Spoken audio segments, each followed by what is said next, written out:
This is Skull and Bones. But it was a boner.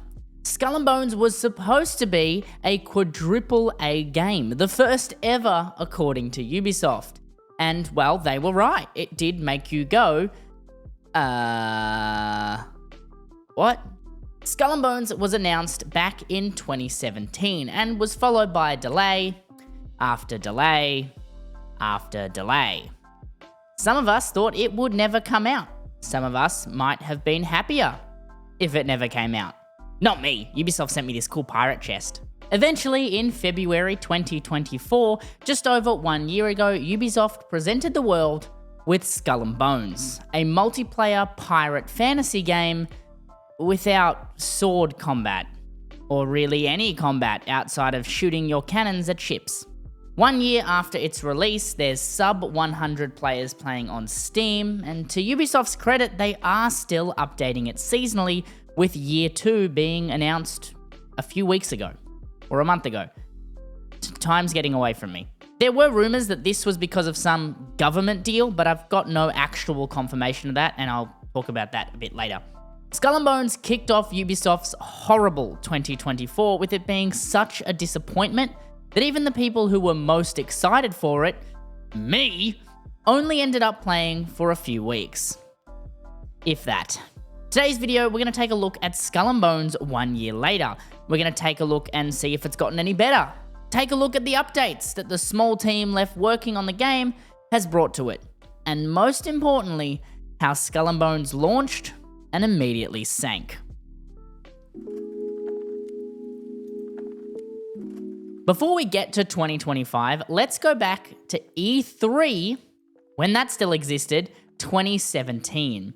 Ubisoft promised us the ultimate pirate fantasy. Skull and Bones was supposed to be the second coming of Assassin's Creed 4 Black Flag. Naval combat that was bigger and better than ever, and somehow even more ambitious. Originally planned as an expansion for Black Flag, it eventually became its own MMO as Black Flag became irrelevant before the game was anywhere close to being ready. A full-scale pirate MMO. Open seas, epic ship battles, the dream of becoming the most feared captain in the world. It sounded too good to be true. And well, it was. It 100% was. What followed was a development cycle so cursed it gave Jack Sparrow a run for his money. Or his jar of dirt. Delays began piling up, pushing the release date back from 2018 to 2020, then to 2022, to 2023, until finally, after 6 delays, in February 2024, Skull and Bones limped its way onto store shelves. There wasn't as much hype as there was from the original announcement, but there was some hype for the closed betas. But the December beta didn't exactly go according to plans for Ubisoft. 2023, there were quite a few betas, ranging from invite-only creator exclusive ones to sign-up closed betas, and then finally the open beta, hoping to convince players that Skull and Bones was worth the wait. And for a brief moment, there was a glimmer of hope. Maybe, just maybe, this game could still be something great. I played in one of the early betas myself, though I did lose count about how many there actually were. Each test showed us bits and pieces of potential, but it also raised more questions. Where was the sword combat? Why did it feel so empty? And most importantly, why did it still not feel finished after nearly a decade of development? Reports in December showed that players quit the beta because of sheer boredom. But surely that's because Ubisoft withheld content because, you know, it's a beta, right? Sure, you can say that, whatever makes you happy. We'll talk about it, don't you worry. Ubisoft, to their credit, did everything they could to sell this game. Billboards, ads, influencer campaigns. You couldn't escape Skull and Bones in the months leading up to launch. They even invented a brand new label. A quadruple A game, because apparently AAA wasn't good enough anymore. I don't know. AAA is a pretty good battery. With a budget somewhere between $650 million and $850 million. Yep, you heard that right. This was supposed to be a groundbreaking moment in gaming history. But then the game released. And, well, let's just say for all that hype and all that money and all those years of development, Skull and Bones ended up being about as exciting as watching barnacles grow on the side of a ship. Almost 1 year ago to the day, Skull and Bones finally released, and for most of the community, the game fell flat. Or sunk. No? Okay. The gameplay was okay. It was a lot of sailing around and resource gathering. There were just small mini-games, which could be completely skipped by changing one setting, which felt weird. Like, the mini-games weren't hard, but I do understand for accessibility reasons, you put it in the game. So I'm not going to harp on that because, while I don't need it, there might be someone who does. I personally had two main issues with the game. Firstly, you really couldn't play it for more than an hour or two at a time. It's just because there was so much downtime where you were just sailing between islands. It was really draining. You could play a game of chess on the side while sailing to an objective. You didn't have to hold W or anything, just press W, open up chess and play. The ship combat simply wasn't interesting enough to spice these travel times up, and the pillage raid events where you just rock up to a fortress just weren't interesting. It was shoot a tower, survive a few waves of enemy ships, and that's it. There was almost no variety in the game. Majority of the quests were collect this item by taking down that ship, head over there and deliver the goods. It was extremely mundane, and it wasn't exactly the ultimate pirate fantasy we were promised. Sea of Thieves did a better job on launch, to be honest. And secondly, there was no flow. The game felt wrong. When you were on land, the animations made controls sort of clunky. It felt like you were playing with a monitor that had a response time of 50 ms. You could see the delay from pressing the button to actually moving. That was because the animations required your character's whole body to move and twist with the direction you wanted to walk. Now, I do get that's realistic, but it didn't feel good. The dialogue with characters felt unnecessarily long. When you just want someone to shut up so you can get along with your day? That was the feeling of every conversation. Thankfully, you can skip these conversations, and if you do, you don't really miss anything major.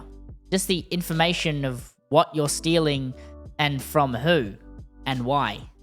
Which again, is every quest. I'll give them props, boss fights were kinda cool with the sea monsters and the huge enemy captain ships, but after the first time you fight them, it's more of the same stuff.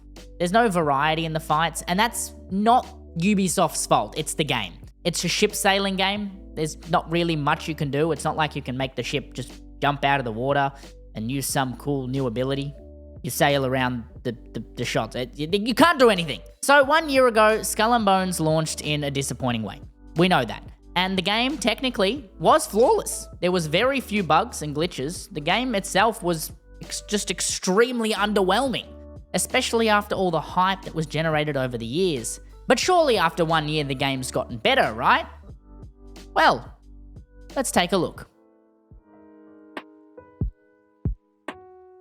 The year that followed the launch of Skull and Bones went about as well as the first year of my high school journey.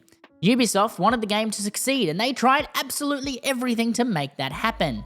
With seasonal updates, Year 1 received 4 seasons of content, bringing new loot, bosses, quests, ships, weapons, and that's a lot for a seasonal update. Ubisoft Singapore delivered a massive amount of content, but the game itself wasn't fun to play. It was so fundamentally flawed that people just didn't care, and everyone bullied me. I mean, the game. They bullied the game, not me in high school. Cool. Clarified that. To Ubisoft's credit, unlike Concord, Suicide Squad, and X-Defiant, which is also by Ubisoft, I can't believe they killed that one, they are fully committed to providing content for the players who are still playing Skull and Bones. I mean, they've just announced Year 2. Now that's all well and good, that they're providing the game with heaps of content, but are they addressing the problems players had with the game in the first place? Well, yes, but actually no. Ubisoft have done half the job. They've added meaningful content to the game that player, sorry, that was a low blow, loved, but at the end of the day, the initial problems that most people had with Skull and Bones It wasn't the content itself, it was the actual gameplay and the fundamentals of it. It was boring. The content was repetitive, yes, don't get me wrong, but if the core elements of the game are solid, then releasing this meaningful content that they have done, players would have at least returned to the game and give it a shot. I mean, let's take a look at Destiny 2. This game has been out since 2014. Well, Destiny 1 has. And it's had some low times. But the core gameplay is good. So when there is new content, people come back to try it. Skull and Bones doesn't have this appeal and completely failed to not only retain players shortly after the launch, but it failed to bring them back when releasing their new content. Live service games will always struggle, especially in a world where there's just so many to pick from. They're expensive and are so fragile to player opinion. They might as well ask to speak to the manager. Skull and Bones, for it to truly succeed post-launch, needed to fully address the issues, but that would require the entire core experience to be overhauled. And I just couldn't see that happening. But let's look closer into why Skull and Bones actually failed. So, from the first public beta, many players could see that Skull and Bones was destined to fail. And that's because the beta showed some pretty big cracks in the game's development. First off, Ubisoft's vision for Skull and Bones and the player's vision for Skull and Bones were so radically different. When Ubisoft said, "the ultimate pirate MMO," not a single player on the planet would have thought, "hell yeah, sailing simulator." The lack of swords and guns really took the player by surprise. It's like when you really want something specific for dinner, and then suddenly you're given something else. The studio's internal struggles, with the creative director leaving in the summer of 2018, and the legal requirement from the Singapore government. This was the part that was never confirmed by Ubisoft. They declined to comment when IGN asked about it, but Kotaku, this one, the K, reported it. So we're gonna make the assumption it's not true, but it seems kinda true. The game suffered 6 delays and 3 complete reworks, from essentially Black Flag 2 to a multiplayer single-player pirate adventure, until it finally had landed on the open-world MMO, the game we have today. When this version was announced, it was met with skepticism. Most players wanted Black Flag 2. While others were excited, they still expected guns and swords, and they didn't get that. Then we just have the market. I touched on this before, but live service games are hard as to market. There's already a ton of them. A good chunk of them completely fail, Concord, which just leaves gamers thinking, why would I trust this one after the last one shut down after 2 weeks?